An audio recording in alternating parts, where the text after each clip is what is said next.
All right, hey there guys, welcome into another episode of The Collectors. I am your host Chad Starbuck, and we have got, I think, an extremely exciting show for you today. I'm very excited for it. Just a couple things before we get going.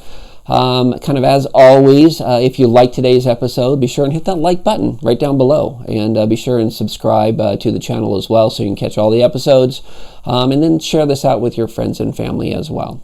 Now, I'm a child of the 70s, and during that time period of the 1970s, one of the greatest shows on television was ABC's Wide World of Sports, and it was here that I was first introduced to Evel Knievel.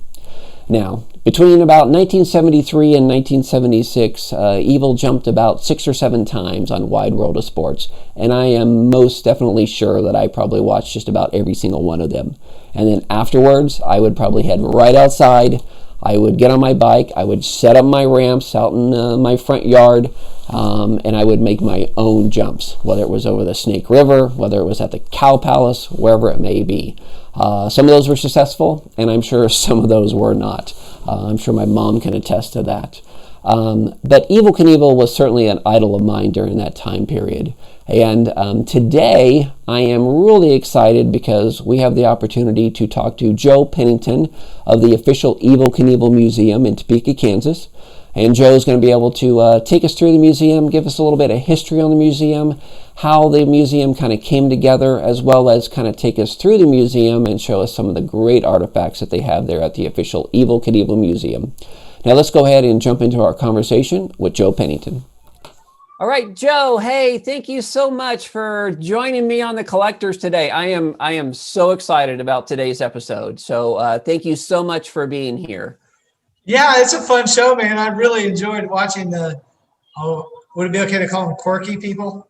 Yeah, sure. I mean, I'm one of them now, right? Yeah, we are all quirky in our own ways when it comes to what we collect. That is for sure. So again, Joe, thank you so much for being here. Evel Knievel has been an idol of mine. You know, I grew up a child of the 70s. I've got my stunt cycle right back behind me here. I've got my riding jacket on today. And, so he was certainly inspirational to me in regards to just as being one of those iconic figures, especially of the 70s. And it's really cool that there is a museum now that highlights, his story, his artifacts, his motorcycles, and all of that. So how did you become involved with the Evel Knievel Museum, and kind of what's your role there? I'm a lifelong Topekan, and I have a sheet metal shop here. And one day somebody brought a bumper in and said, "Can you shine this bumper up?" And I said, "That's really not the kind of sheet metal work that we do." And they said, "Well, it's Evel Knievel's bumper, man. How can you turn that down?" And I said, "Oh, yeah, well, you didn't tell me that." Yeah. So we got the polishing out and did the bumper. Unbeknownst to me, that bumper and the whole truck that it went on stays in Topeka.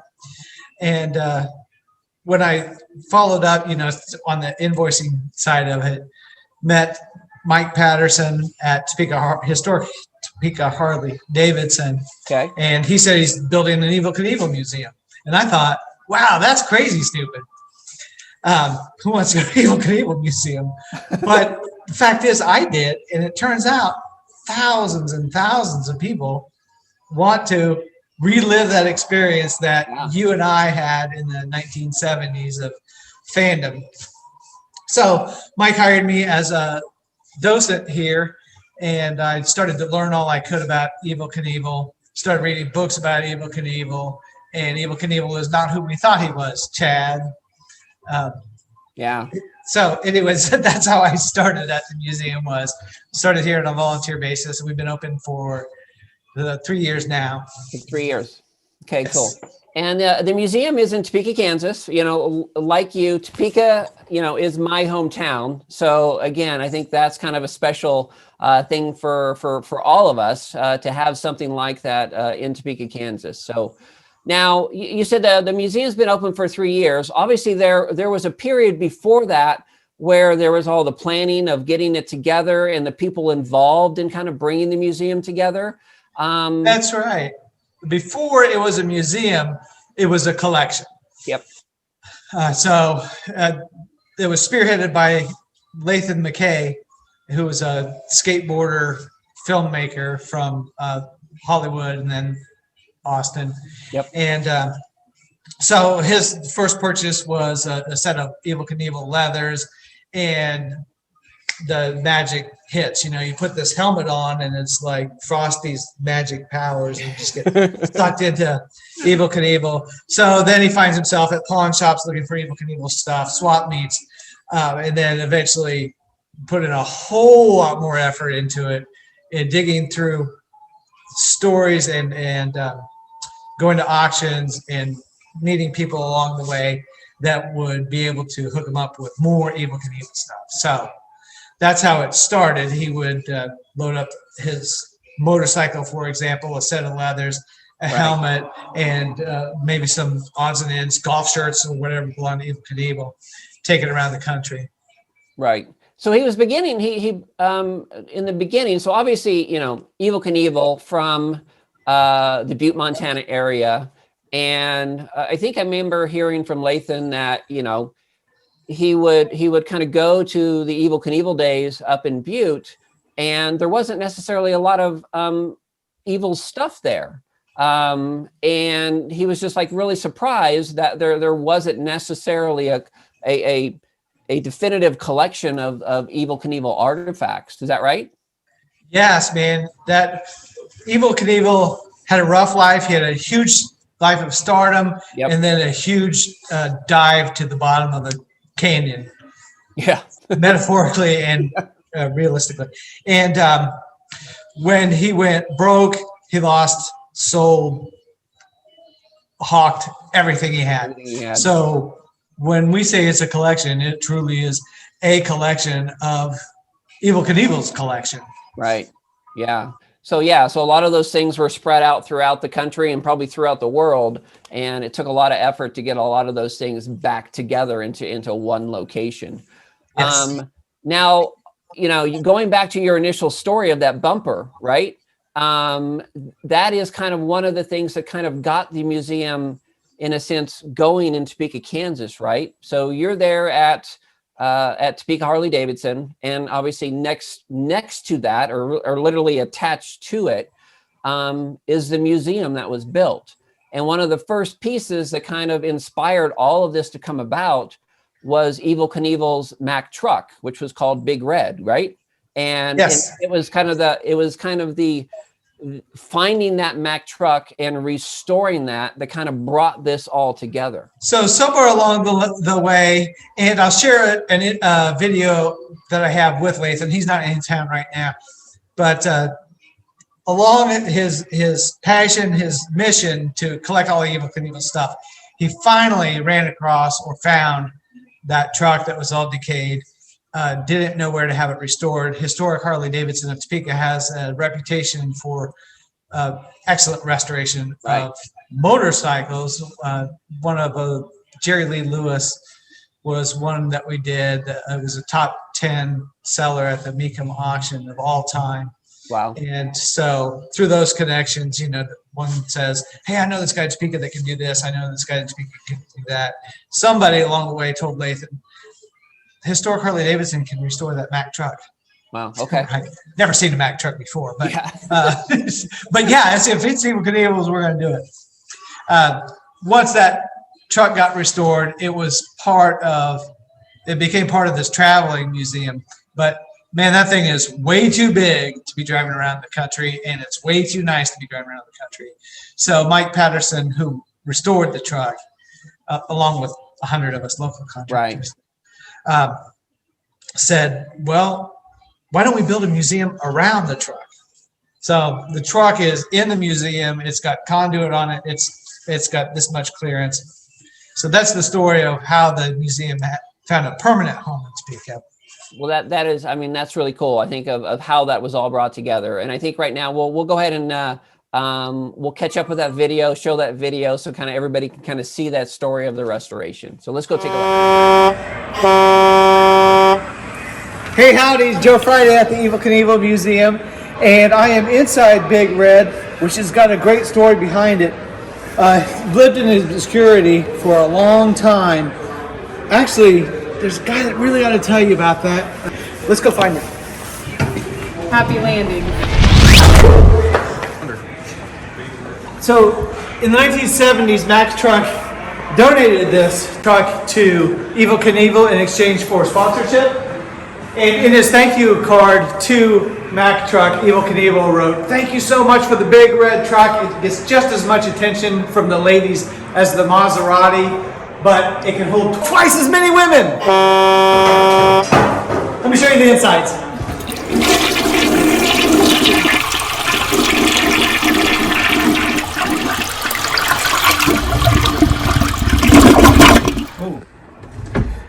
Let me take you on a tour of my dressing room here and show you what you can buy with a few dollars if you're willing to jump a motorcycle over 19 cars. Got about 300 or 400 shirts here, valued about, I don't know, $2,000 or $3,000. At any willing day, depending on my mood, I'll choose the appropriate attire for the evening. This is where I get dressed, put up my leathers, suit up for my performances. I don't know how many shirts I have here, 200 or 300. It's $3,000 or $4,000 worth of shirts. None left. It's empty. What do you expect? Okay, so Big Red sat in several places decaying for many years. It was in Butte, Montana from the late 70s through the mid 80s, and then it went down to Arizona after the Robbie Knievel tour. Then it went down to Florida, where it sat in Clearwater, or outside of Clearwater at Jerry's for many, many years, and that's when the bulk of the decay took place. I started collecting in 2012, February, and one of my first goals was to locate his truck. So quickly figured out who owned it and where it was, and then became friends with this guy, Rob Mariani. Years ago, when I'm a little boy in the 70s, I'm reading Overdrive magazine. So my grandpa's had Overdrive magazine. I open it up and there's a huge editorial on Evel Knievel's rig right here.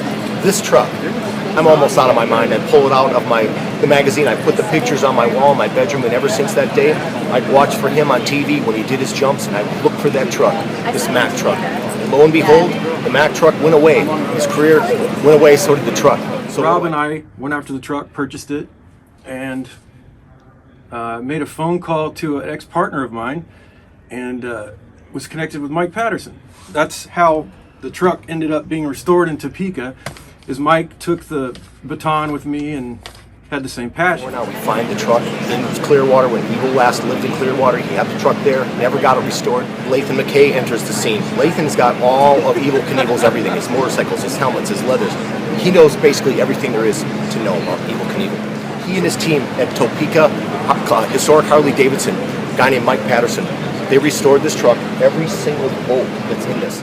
So 3.5 years later, after getting it down from New Jersey, in 2015 it was completed. Went on tour.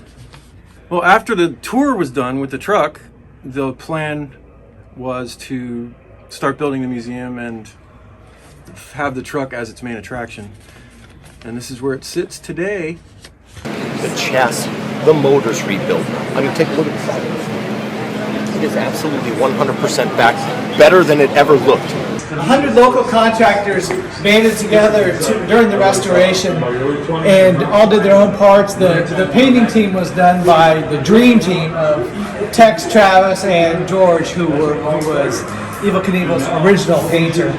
There's $75,000 worth of paint on here from House of Color.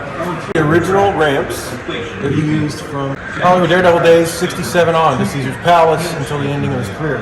It takes 2 forklifts to zoom these babies, and they weigh in excess of 3 tons. And number one, let me just take you back. Evel Knievel had Mack as his big corporate sponsor, and without Mack, Evel never got to the shows. This is the truck that brought his show on the road and then to the cameras and into the homes where guys like me, kids like me, saw Evel Knievel. So this is a safe that was found inside the Mack truck. Evel always was demanded that he got paid in cash before he made the jump. And so Lathan was really excited as if it was going to be full of gold.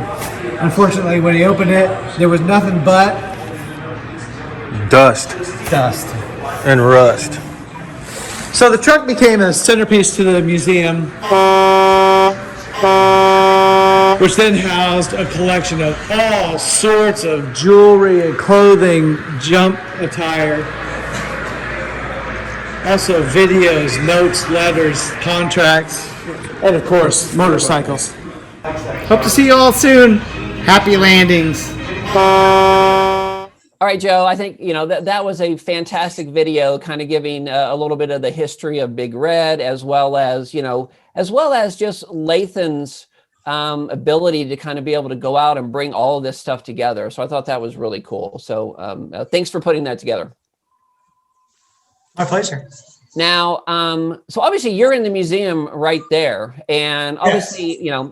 I have certainly had the opportunity to go through the museum, and I was certainly surprised to see there are just so many items within that museum. I mean, this is not your little, traveling museum with a few artifacts. I mean, this museum is packed full of items from his very early days, when he just got started in the 60s, up until, really again to the items like his motorcycles and his helmets, and then also into a lot of the merchandising that was done. So kind of give us an idea of what people can see if they do come to the museum.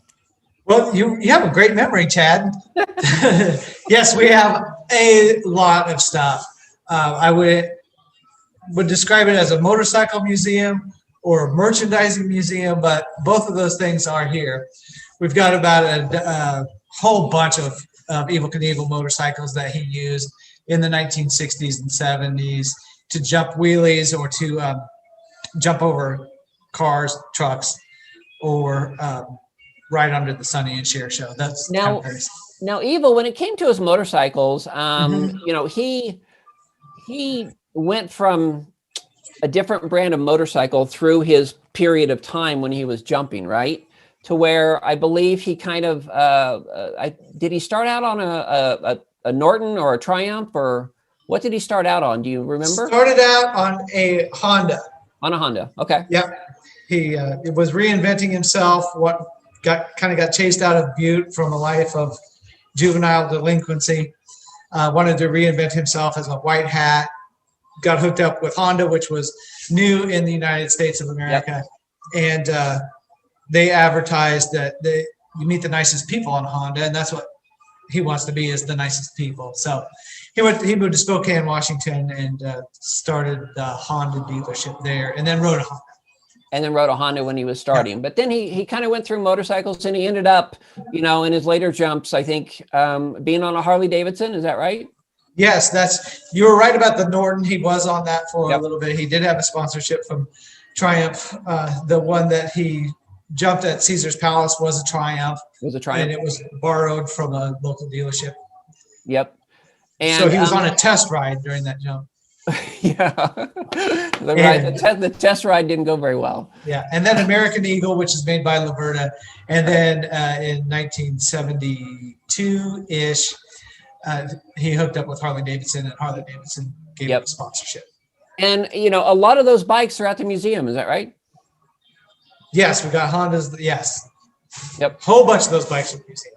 Yep. And I think also, again, through that period of time, his look kind of changed as well. So obviously, his iconic #1 leathers, the kind of people remember him by, I think is there as well. But then there's just all kinds of leathers that he had that are there at the museum too. Yes, that's right. Started in black leathers, as far as I can recall. After he got chased out of Spokane, Washington, he moved to Hollywood and started the Hollywood Daredevils. And this was modeled after the Joey Chitwood Circus, which was started in Topeka, Kansas. So Evil's hero was from Topeka. And so Evel had this big style circus with the rodeo clowns and the ramps, but he couldn't afford this whole staff. Yeah. And also got injured, and without Evel Knievel the star, then the Evel Knievel Hollywood Daredevils became nothing. Anyways, that's a long story, but that was black leathers then. In the 1960s, late 1960s, 1968, He switched to red, white, and blue. He wanted to be counter to the counterculture, keep patriotism front and center because he's very proud to be an American. Yeah. So he switched to red, white, and blue in 1968. One of his role models for showmanship was Liberace. Oh, That's right. where he came up with the cape. Yep. Yeah, and the cape and obviously, the other thing that I think people remember him by is just obviously the cane as well. And the cane was, obviously a showpiece, but also in a sense, he kind of needed the cane. He needed that after an incident in where he was trying to jump over a motorcycle, spread eagle, I should say. So Evil's Daredevil, and he's got the stunt show with the Hollywood Daredevils. Yep. But he's not riding a motorcycle. Has his helper riding a motorcycle straight at him while he does this number. Oh no! And the guy's helmet, as he ducks, ends up hitting him in the groin, and he flips over and needed a cane ever since then. He needed the cane after that one. I think we would all need a cane after that one. Yeah. And we've got some original canes here too. One of them was on the Johnny Carson show. He unscrews the head of the cane and pulls out flasks and gives it to Ed McMahon.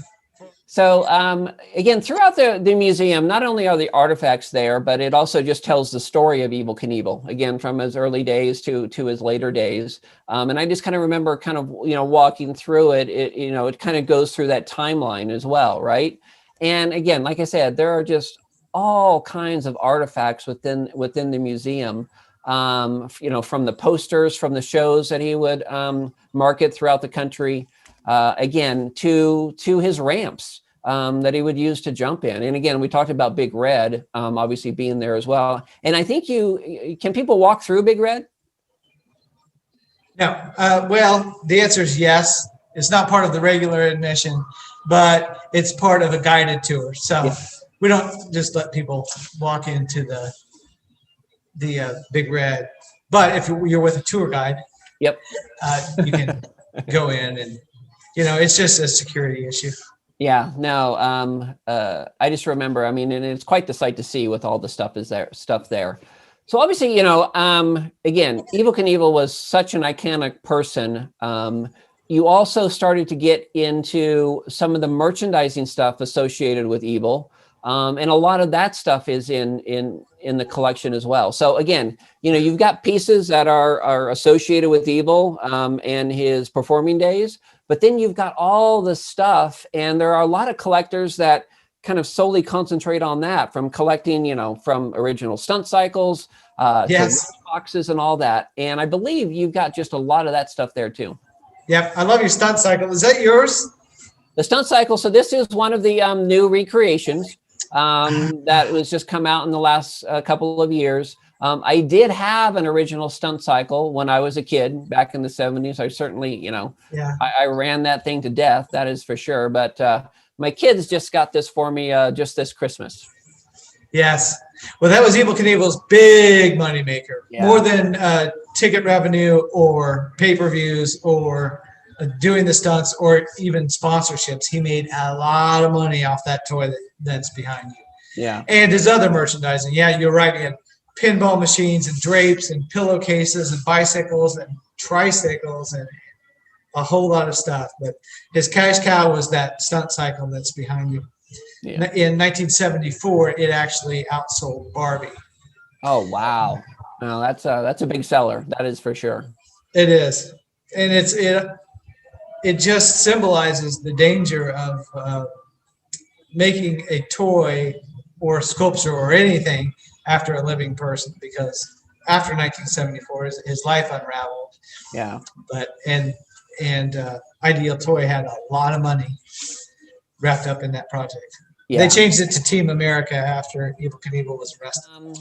There are some really iconic things that are at the museum. I think the Sky Cycle is there. Yes, sir. The Sky Cycle is here. They call it a Sky Cycle. It looks a whole lot more like a rocket, but it's got 3 wheels on it, just so you could call it a cycle, I guess. It's one that crashed at the bottom of the canyon, if that's not too much of a spoiler alert. Yeah. If there are people that don't remember that, right? Yeah. Yeah. So, again, I think, Evil had this life, just like you said, of really big highs and then obviously really low lows as well. But I think, as time has passed, we're able to kind of look back, on his life, look back on a iconic figure that had just an effect on so many different people, across the country. And I think it's just fantastic that there is a museum now where people can go and kind of relive those days, and be able to kind of share the memories with their kids, of a person that, they kind of, whether they looked up to him or not, but at least looked at him as a figure of that period of time that was just larger than life. Yep. Here, a motorcycle. We got a motorcycle Yeah, going. that experience that you had is such the reward of what I do, is bringing people through that. They walk in and it's a museum. And, sometimes museums aren't the first thing on a person's list. But they bring their women bring their dads or their husbands or their boyfriends or whatever. And it makes it such a special day to relive those things. It's amazing to see people get worked up over it, and understandable too. Yeah, most definitely. Again, because he was somebody that for me, certainly had an effect on me in regards to, just looking at this larger than life figure. It was really cool. So Joe, tell us a little bit for people that want to come visit the museum. What is the best way to, connect with the museum, find out about the museum, and then eventually visit the museum? Okay, so our website is evilknievelmuseum.com. Okay. Facebook's got a big following on it too, and so you can just look up the Evil Knievel Museum that way. Kind of get a taste of what's going on at the museum, what people think about the museum.